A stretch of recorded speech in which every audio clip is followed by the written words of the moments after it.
Believers eastern ചർച്ചിന്റെ അധ്യക്ഷനായ doctor Samuel Mar Theophilos ചുമതലയേറ്റു. വലിയ ഉത്തരവാദിത്തം എളിമയോടെ ഏറ്റെടുക്കുന്നു എന്ന് പറയുകയാണ് പുതിയ മെത്രാപ്പൊലീത്ത.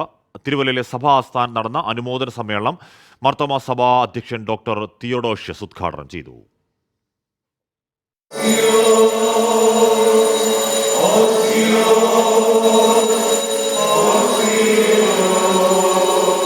ബിലീവേഴ്സ് ഈസ്റ്റേൺ സഭയ്ക്ക് ഇനി പുതിയ നാഥൻ Samuel Mar Theophilos.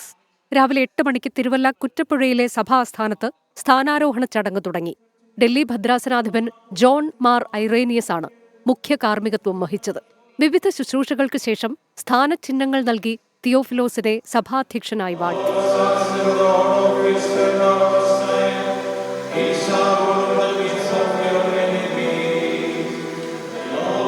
Athanasius Yohan first മെത്രാപ്പൊലീത്ത പിതാവ് കാണിച്ചു തന്ന അതേ മാതൃകയിൽ എല്ലാ ജനങ്ങളെയും എല്ലാവരെയും ഒന്നിച്ചും ചേർത്ത് നിർത്തി സമൂഹത്തെ സേവിക്കുക, കുഞ്ഞുങ്ങളെ സേവിക്കുക, പരിപാലിക്കുക, വിധവമാരെ പരിപാലിക്കുക, അങ്ങനെയുള്ള എല്ലാ പ്രവർത്തനങ്ങളും ചെയ്ത് ഞങ്ങൾ മുൻപോട്ട് പോകാനാണ് ആഗ്രഹിക്കുന്നത്.